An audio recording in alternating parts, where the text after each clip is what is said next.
Es un placer hoy estar con ustedes y bueno, pues compartir esta entrevista que vamos a tener junto a Eliezer Ávila. Eliezer es ingeniero en ciencias informáticas, pero en los últimos años ha sido fundamentalmente conocido por su accionar político y cívico en Cuba. Es el hombre además que produce el programa alternativo de televisión Un Cubano Más, y en el año 2008, para los que lo recuerdan, en la Universidad de Ciencias e Informática, Eliezer tuvo un intercambio de preguntas y respuestas con Ricardo Alarcón, el presidente de la Asamblea Nacional.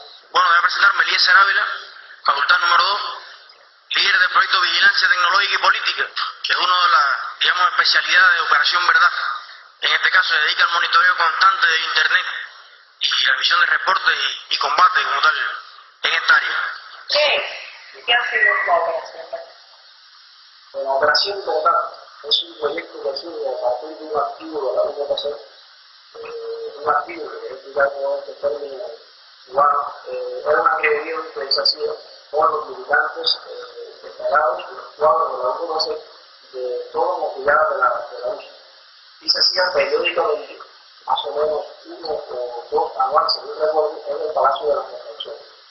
En uno de estos activos estuvo invitado el ministro de Cultura, Abel Díaz, y explicó, entre otras cosas, en ese momento estábamos en una campaña más de las que se llama de difamación y ese tipo de cosas, y entonces a unos estudiantes, a partir de la convocatoria que hizo a un proyecto de usar la técnica universitaria, usar los estudiantes en función de expresar el criterio de la revolución en cuanto a ese tema que estaba hablando un estudiante propuso, crear un proyecto organizado en la UCI, que era la universidad que más posibilidades tecnológicas tenía para transmitirle al mundo la verdad sobre Cuba.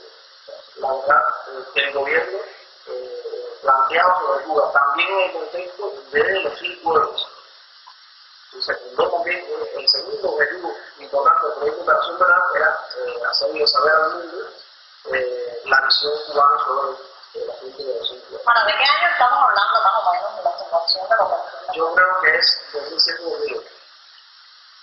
Que fue justamente en ese periodo, en principios del 2008, si mal no recuerdo, cuando se suscita la conversación entre Ricardo Alarcón y un grupo de estudiantes de la UCI, en especial con Segura. Está más o menos en el mismo rango de tiempo.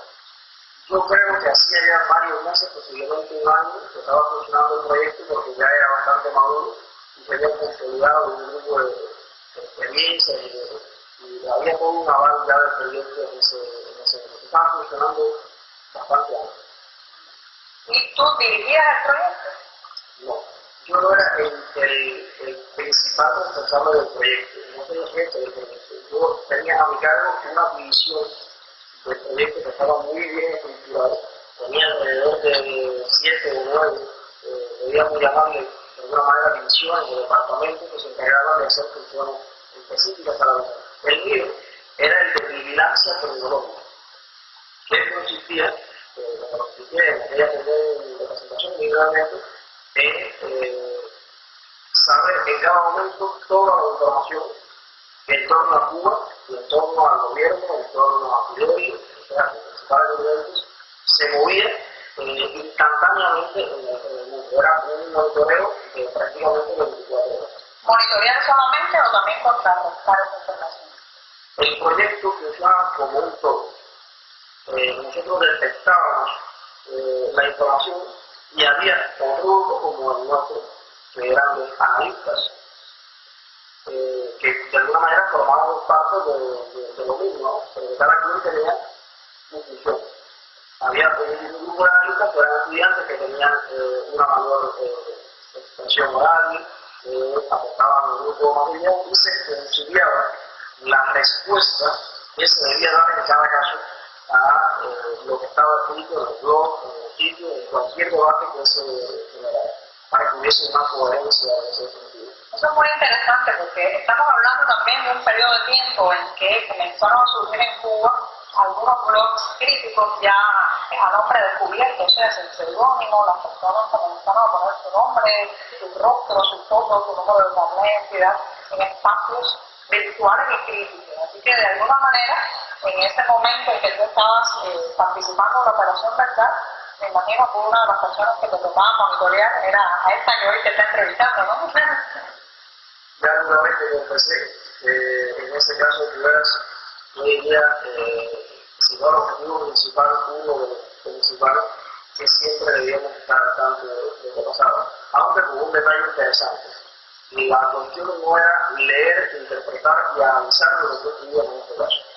La cuestión era simplemente se centraba en tu persona, que tenía modelos apellidos de teléfono, y por tanto había que combatirse como ente existente. Es importante comprender, como yo decía, que nuestro papel se centraba en atacar casi siempre a la persona. Y esto luego me he dado cuenta de cómo se funciona. Fue una estrategia, ¿no? Exacto. Yo vivo a leerte profundamente, a analizar lo que tú decías cuando salías. Sin embargo, por nada pasaron todos los estudiantes.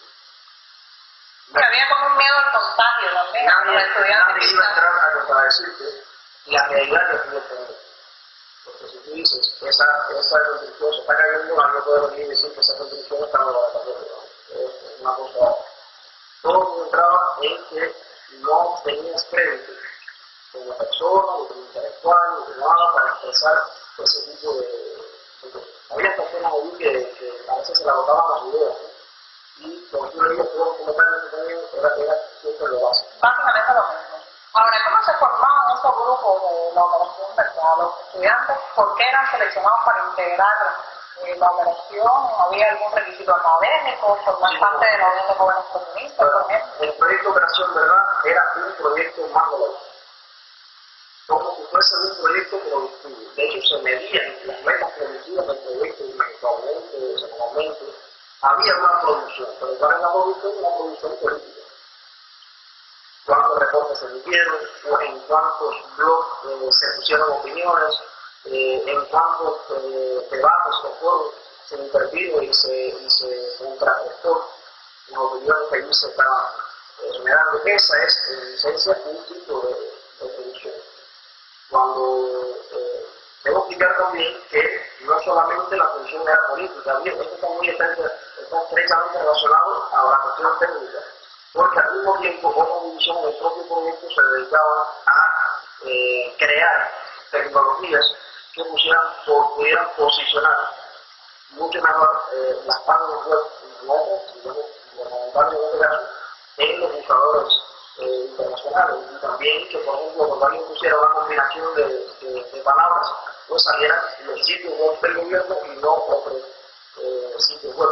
Y había un conjunto de herramientas que permitían desde la informática realizar este tipo de cuestiones. O sea, vamos a ver si lo voy entendiendo bien. La Operación Verdad era un grupo multifacético, de personas que hacían a veces de los llamados trolls en los sitios, atacaban, insultaban, desviaban la conversación, otros que redactaban ya respuestas más complejas a los bloggers alternativos, los periodistas independientes, a las personas críticas con las expresiones del gobierno cubano. Y por otro lado, un grupo que se dedicaba a potenciar y a colocar mejor en los buscadores los sitios oficiales. Más o menos así lo voy entendiendo. Exactamente. Era una combinación, tecnología y ideología, en función de un mismo motivo. Incluso era por escalones. Si alguien entraba a un blog o entraba a un foro y no se sentía capaz de contrarrestar con su objetivo, la opinión que estaba allí o el análisis, entonces pues uno podía consultar a un grupo de especialistas que estaban estrechamente vinculados al proyecto para que ellos elaboraran respuestas mucho más complejas y acabadas. Y había una cláusula de discreción alrededor de esas personas. O sea, esas personas se tenían que comprometer a no revelar Eso estaba desde la propia selección. Las personas que formaban parte del proyecto se suponía que eran lo más preparado y comprometido ideológicamente en todas las brigadas de la fe. El análisis era muy político en ese sentido. Y entonces, pues en el campo tecnológico del mismo proyecto, pues había estudiantes realmente muy talentosos de lo mejor que podía tener el desarrollador. O sea que tú también tuviste en algún momento que aceptar esa cláusula de excepción? Sí, estaba prohibido terminantemente circular correos con la información que nosotros manejábamos, que solamente había cuentas autorizadas de los profesores, en este caso eran los managers del proyecto, y yo solamente podía, por ejemplo, comunicar la información del grupo con el profesor del partido que lo atendía en ese caso, porque los profesores tampoco eran cualquier profesor. O sea, funcionaba un tanto como células, ¿no? De confianza. Había toda niveles de confianza. una compartimentación en ese sentido. Ahora, en total, ¿cuántas personas serían más o menos en esta operación de proyecto? En total, el proyecto llegó a tener cerca de 300 personas en el lugar. Muchísimo, como para una matrícula de la UCI que siga en el mismo estudiante. Había estudiantes de todas las facultades, más los profesores, más los especialistas, pudieron decir anexos. ¿Y 24 horas al día o había turnos? Bueno, no pudiera decir que todos los días 24 horas, pero casi. Sí, porque yo he notado, por ejemplo, como persona que ha sufrido esta andanada de soldados de la web, como digo, he notado, por ejemplo, que en las vacaciones, cuando las escuelas están de descanso, baja mucho la agresividad, la intensidad de los trolls, de los que atacan los foros, de las personas que utilizan los comentarios, por ejemplo, para denigrar al blogger o al escritor del sitio. Y también lo he notado en algunas horas del día, después de las 4 de la tarde, cierta caída en la virulencia de los soldados informáticos. En mi tiempo, había diferentes turnos de trabajo que incluían, incluso, si la situación así lo determinaba, la madrugada y la noche completa. Por ejemplo, nosotros llamábamos a estos periodos especiales, que no el periodo de momento, sino una situación, un contexto en que toda la operación debía estar activa, digamos, elecciones en un país determinado del ALBA, en Cuba incluso, algún proceso político que se estuviese realizando, aquellas convocatorias que hizo Raúl. O sea, en un momento era imprescindible seguir al detalle de los estados de opinión o insertar estados de opinión, crear estados de opinión, matrices de opinión que llamamos. Y por tanto, estábamos todo el tiempo. ¿Tenían ustedes acceso ilimitado a todos los sitios o había también controles en la acceso? En el caso del mismo, que específicamente era el que se encargaba del monitoreo en este caso, teníamos una cuenta bastante amplia, suficiente, y no teníamos ese tipo de restricciones que sí tenían dentro de los estudiantes. Se supone que nosotros estábamos vacunados ideológicamente.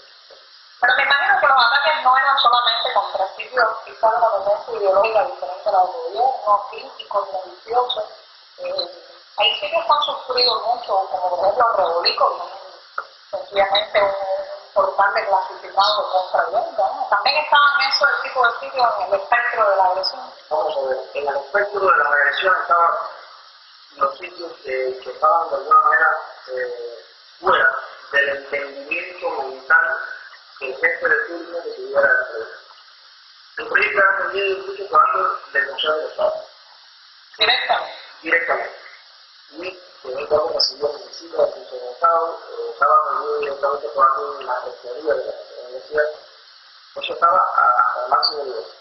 Y por tanto, si algo en cualquier parte, incluido sitios oficiales, había una opinión, había un artículo que no estaba acorde a la moral revolucionaria, pues, claro, siempre con respuestas muy elaboradas en dependencia de quién lo estaba diciendo, qué es lo que estaba diciendo, pero a cada cual gozo. ¿Y se dio el caso alguna vez que tú recuerdes así alguna experiencia personal de ver a alguna persona de la razón verdad contrariado, de alguna manera contagiado por aquella opinión crítica que había leído, alguien que empezó a dudar después de leer? Todo el tiempo. Yo creo que a todos nos pasó en algún momento. Y a mí personalmente muchísimo. Lo que pasa es que yo siempre era muy rebelde en este caso, pero estaba garantizado como un rebelde dentro del sistema. Y entonces muchas veces llevamos mucho a hablar la zona de discusión que allí se trataba. Lo que pasa es que la tónica que se veía era la siguiente. Eso puede estar bien, o más o menos bien, o más o menos mal, pero el asunto es que no es el contexto para hablar sobre eso. Es decir, en el Congreso de la UAC, en el Congreso de la FEU, en el partido, hay personas que hablan de esas cosas, por tanto no hay que estar poniendo a Cuba en ridículo en internet ni mucho más. Y creo que el Eliezer habla de enero del 2008 que se mudó frente a Ricardo Alarcón y le hizo aquellas preguntas tan difíciles de responder para él. Ya estaba influenciado de alguna manera por lo que había leído en internet, por esos sitios rebeldes y prohibidos. Sí, indiscutiblemente estaba influenciado de alguna forma porque a fin de cuentas internet tiene alma por sí solo. Internet es algo que tú lo conoces pero también. Indiscutiblemente. Aunque tú mantengas un perfil determinado, debo decirte que el proyecto de la UCI era una banda importantísima para casi cualquier cosa. Podría ser una misión en Venezuela o podría ser la banca que hiciera falta para triunfar como universitario. Y por tanto, yo creo que muchas personas se preguntaban cosas, pero mantenían así en su trabajo. Y los recursos, me imagino que todo lo que necesitaron, ¿no? Bueno, uno de los primeros proyectos, creo, que fue el principal productivo de la UCI, que se le modernizó la técnica, fue el INAFE. Teníamos muy buena técnica y en caso de necesitarlo, podíamos usarlo todo el arsenal que la UCI intentaba para imprimir o hacer lo que hubiera que hacer. Si había que pedirle algún apoyo al Consejo de Estado, pues también se hacía. Además de opinar, de contrarrestar con gritos y con pocos argumentos, se dedicaban a hackear, a atacar cibernéticamente sitios importantes. En alguna ocasión, porque vamos a ver, los informáticos siempre están picados por el bichito del hackeo y de ese tipo de cosas. Y por tanto, a algunos se les ocurrió que debían estar secretos. Yo lo propuse y de paso así, con esas condiciones que se me aprobó. Crear un pequeño grupo de 3 o 4 personas de extrema confianza y empezar por lo menos a estudiar y a profundizar en ese tipo de cuestiones, cómo poner fuera de combate un sitio determinado, cómo interrumpir un servicio, porque la lógica era que a nosotros no lo podían hacer. Por tanto, también deberíamos tener la capacidad de poderlo hacer, sobre todo porque nos leyeron o estudiamos un documento que indicó, creo, el Departamento de Estado de los Estados Unidos, que hablaba de la guerra cibernética, del grupo especial que habían creado, y muchos de nosotros nos empezamos a creer que nosotros éramos la contraparte de este asunto, y por tanto nos tomamos muy en serio el tema de poder hacer una ataque. ¿Y qué tipo de sitios podrían estar en esa lista de posibles ataques? Yo creo que sitios que pudiese haber información de antemano, que fueran a ofrecer en un momento determinado una información crítica, que pudiera decidir en un hecho específico, que pudiera ser el estado de opinión sobre Chávez, Venezuela. Estamos hablando no ya de un blog personal, de un sitio más sencillo, sino estamos hablando de servicios potentes. Una decisión que tomamos allí operativamente fue tratar de hacer algo. Usamos el sitio Noticias 24 de Venezuela. Muy crítico con el gobierno. Sí. Era uno de los blancos fundamentales, porque siempre tenía noticias fuertes, sobre todo, digamos, que disentían de la política de Chávez. ¿Se dio el caso alguna vez a alguien que dijo, algo así como yo no sigo, me bajo de este tren, no puedo continuar en esta operación que más que una operación verdad parece una operación mentira, ¿eh? Yo creo que ese caso se daba frecuentemente porque tú eras el que encargaba, por supuesto, conjuntamente, pero de dar altas y bajas y correr y hacer ese tipo de cosas, pero no para el grupo. Se daba porque las personas creían que no se formaban, era una queja constante. Bueno, nosotros estamos para hacer un ingeniero informático y estamos perdiendo nuestro tiempo en un proyecto que es evidentemente político y nuestros compañeros de aula se nos están yendo muy adelante técnicamente. Y creo que la mayoría de las renuncias era para irse a un proyecto productivo, o por lo menos esa era la excusa que se ponía. Yo prefiero estar programando, prefiero hacer cosas que a fin de cuentas va a hacer mi trabajo y va a estar aquí discutiendo este tipo de cosas. Todo eso que tú me has contado, bueno, pues me lo estás contando en el tiempo pasado, porque fue la experiencia que tuviste en los años mientras estuviste en la UCI. ¿Pero tienes alguna noticia de que la operación, verdad, continúa? Lo que tengo entendido es que el proyecto ha mutado. Se han manejado cambios de nombres, se ha manejado la estructura y se ha extendido. Tengo entendido incluso que en Berlín, desde el grupo hay una operación verdad de Berlín. Se han creado muchos flores como en muchas partes del país. Hay que puntualizar también algunos detalles. La UCE era una universidad donde había estudiantes de todo el país. Y los proxy que se habilitaban para este tipo de defensa o de guerra, podríamos decir, no salíamos a internet como si fuéramos estudiantes universitarios, sino como si fuéramos personas corrientes de cualquier parte del país. Un tunero, un guantanamero, así, que da la impresión de que todo el país se está respondiendo y solamente era un grupo especializado en la UCE para representar a Cuba. Incluso eso pudiera salir también por cuenta como si tuviéramos un país en la Latinoamérica. Sí, eso me consta porque, bueno, de alguna manera lo he vivido en el blog de Generación 10. Y la pregunta es, ¿tú crees que la operación, verdad, haya notado incluso hasta el punto, no solamente de contrarrestar opiniones, de intentar hackear sitios, sino también hacia la creación de sitios, blogs, portales, que pretendiendo ser con cierta autonomía, sin embargo están controlados totalmente por el oficialismo? Al principio yo dije que eran aproximadamente 6-7 años de grupo. Específicamente había un grupo que se llamaba el grupo del sitio web y había otro grupo que se llamaba el sitio del blog, y que no era más que los miembros de Operación Verdad tenían que hacerse un blog y actualizarlo, mantenerlo en defensa del mismo objetivo. Pero era un blog de un muchacho aparentemente normal, incluso se ponían algunos tipos de ganchos para las personas participaran en el demás, podían ser temas artísticos o de música, béisbol, muy fundamental, fútbol o cualquier cosa que atrajera la atención de las personas y entonces transmitirle el mensaje incluido.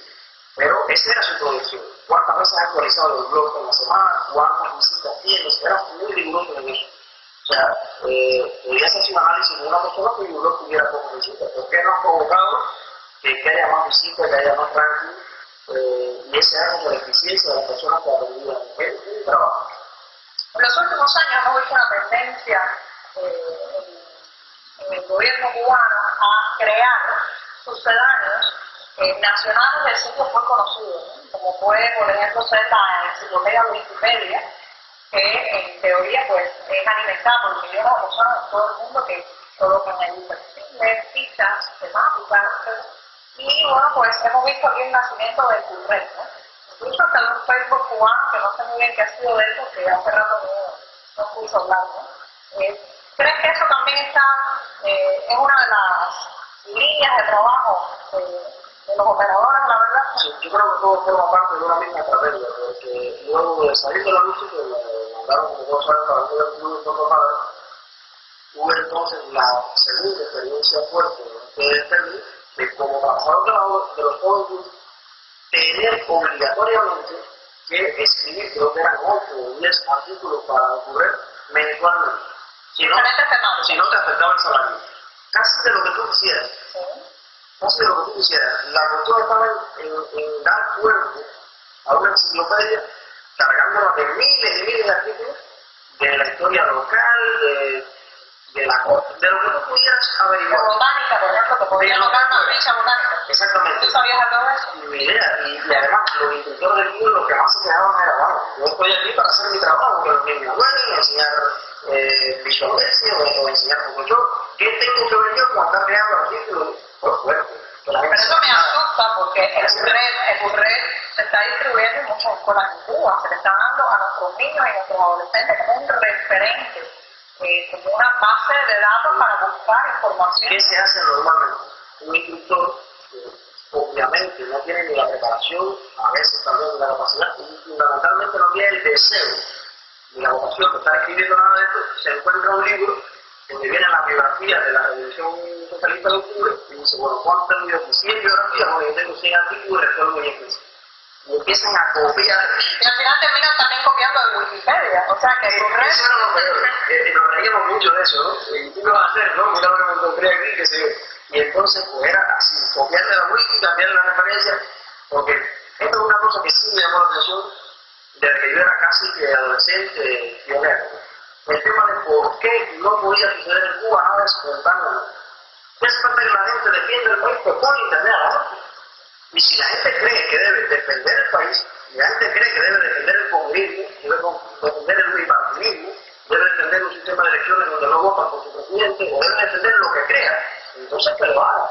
Yo estoy totalmente de acuerdo y conforme con que lo hagan, pero que lo hagan a título personal. Y ese temor a que los ciudadanos cubanos se conecten libre y sin límites ideológicos, ¿no crees que lo que está motivando también que el esperado cable de fibra óptica entre Cuba y Venezuela no esté funcionando de hoy? Yo no solo lo creo, yo estoy absolutamente seguro, porque participé de reuniones y de eventos de esa visión de que el país tenía que estar preparado tecnológicamente para enfrentar una posible conexión. Ellos, como controlan hoy las 27 que hay, ellos creen que pueden controlar todo el país, incluso conectado si fuese posible. Primero están haciendo los centros especializados, donde hay que filtrar a Cuba para que salga ya depurada de otra parte y filtrar el mundo para que entre depurado a Cuba. Yo creo que eso van a hacer, no harán carreteras, no mejorarán los edificios, se caerá la Habana, pero eso sí va a tener todo el respaldo del mundo para hacerlo. Y es una cosa que es increíble que no se den cuenta que es totalmente innecesaria. Yo recuerdo una cosa que a mí me llamaba mucho la atención, era que cuando las elecciones de Venezuela nosotros a veces entrábamos a casi todos los sitios de reunión y la gente estaba, por ejemplo, hablando, digamos, en contra de Chávez. Por ejemplo, yo no estoy de acuerdo con Chávez, por esto le están dando cosas a los pagos, sin embargo no alienta la inversión, no alienta a los emprendedores, a los trabajadores, y que sé yo, los beneficios que dan a cambio de un compromiso ideológico, y a mí por eso no me da, y así. Sin embargo, había que emitir un criterio que decía, por ejemplo, y sobre todo hacerlo noticia, convertirlo en noticia a partir de que muchos de nosotros opinaran sobre eso y le dieran nadie al asunto, ¿no? Y había que decir a veces todo lo contrario. Masivamente todos los que quieren y apoyan a Chávez están aquí y entonces también a veces veíamos encuestas, muchas que se hacían que, por ejemplo, cuando el presidente de Chávez perdió, pues decían que no iba a ganar. Nosotros teníamos que rápidamente, y era una cuestión operativa, vamos, tomen que las encuestas, y a veces las inventamos locas dentro de esto en inglés, esta encuesta va a Chávez con seguro ganador de lo que está del referéndum. Adulterando la realidad incluso. Constantemente. Eso se venía realizando. Pero eso es muy grave, porque eso es ya una labor prácticamente injerencista, ¿no? O sea, cambiar tendencias informativas. No le cambia el nombre a todo lo que hace. Eso no es introducción en el asunto interno de nada, como no puede ser la guerrilla, como no va a ser nunca. Sí, eso lo llaman internacionalismo proletario, sí. Solidaridad entre los pueblos. Como los parámetros de desempleo se llaman disponibles, se llaman reajuste, y ese tipo de. Sector privado, el mismo. Hacen lo mismo, pero se llama de otra manera, que no es tan así. A la luz de hoy, ¿cómo tú ves todo aquello en lo que participaste, todo aquello en lo que te implicaste con la operación de la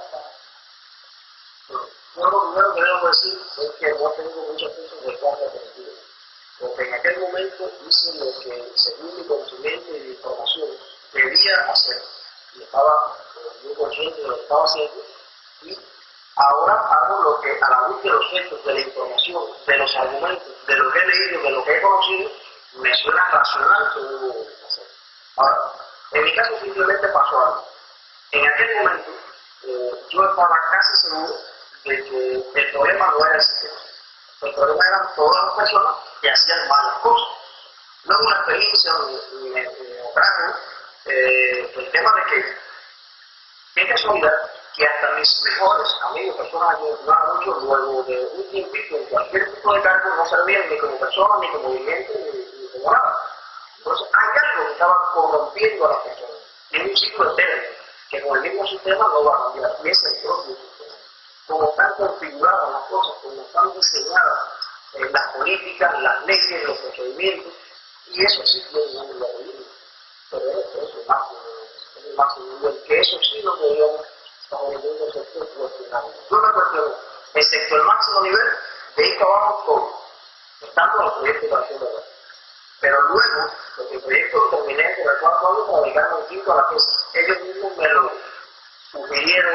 Después del incidente con Alarcón. No se me permitió publicar más nada y me dijeron, bueno, tú a tu tesis, ¿no? Un poco, pero estando en la propia UCI, yo llegué a cuestionar el gobierno de la juventud por qué tenía que ser Raúl el presidente del país, o por qué tenía que haberse pasado Miguel 50 o más años al frente del país. Yo quería un guantanamero, un pilareño, porque en Cuba no había más nadie talentoso y moralmente adecuado para poder participar en unas elecciones y poderlo elegir. Siempre, yo creo que ya en la UCI yo tenía algunas cosas adelantadas. Yo sentí y siento sentido respeto tanto por los profesores como por los estudiantes que formaron parte de este proyecto, porque realmente eran personas talentosas y eran muchachos muy serios que vivieron como viví yo un contexto determinado en la universidad y que se sentían que estaban haciendo una cosa muy útil y muy importante. Y yo lo que quisiera también es que los que están en este momento cumpliendo ese tipo de misiones se pregunten también un poco cuán bueno recibimos todo eso. Hace poco, sabes que se realizó el evento este Global Revolución. Hay un grupo de blogs que quieren sostener un imagen de que son independientes y la impresión de que ellos mismos no se dan cuenta de que no lo son. Y de que en la medida en que esos blogs empiecen a evolucionar, porque el ser humano, por muy adoctrinado que usted, siempre conserva la capacidad de entender, de aprender, de reflexionar. Y a mí me parece que incluso los muchachos que tienen estos blogs han evolucionado en algo y han tenido que ir aceptando un grupo de cosas que la misma realidad en esos momentos se nos está poniendo de frente a nosotros. Que tendría que taparte los ojos para poderlo. Yo coincido con eso, Eliezer, porque en la medida que el gobierno tiene que dar pequeños espacios, pequeños burbujas de conectividad o de libertad para decir ciertos y tocar ciertos temas, hacer determinadas críticas, para crear una impresión de que dentro de la revolución también se permite la discrepancia. En la medida que hace eso, pues esas personas le van cogiendo el gusto a criticar, a decir, a señalar, a tener un espacio propio donde hablar. Y ya es un proceso irreversible. He conocido muchos blogs que han comenzado realmente con criterios muy fundamentalistas, muy apegados al discurso oficial y que han ido transmutándose y evolucionando en blogs verdaderamente críticos, ¿no? Hasta el punto de que algunos de ellos han sido hasta cerrados por orientaciones llegadas negativas. Así que coincido contigo. Yo creo que recientemente está pasando. Y estos mismos muchachos de Santa Clara, ¿verdad? He recibido muchas opiniones de que han vivido esta actividad, han suspendido. Yo creo que lo que pasa es lo siguiente: en la medida en que los que están detrás del muro se dan cuenta de que sus soldados están mirando otras cosas, están aprendiendo, están escuchando, están haciendo amistades, eso no les gusta. Y si por aquí se está apartando del objetivo que nosotros queremos. Y lo que es importante que esos soldados se den cuenta es que en realidad ellos no tienen nada en la mano. No tienen conexión, no tienen una personalidad ni política, ni de ningún tipo de internet, y simplemente son los instrumentos que usa otra persona que pueden cortarles el agua y la luz cuando lo estimen necesario.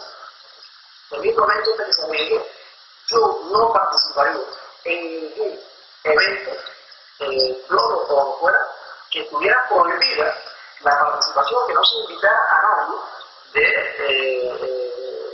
del campo oficial. Y podemos decir, una de las cosas que yo comparto de las actividades que a veces se realizan en Estado de Salto y demás, es que nadie le va a decir a alguien no entres, no escuche.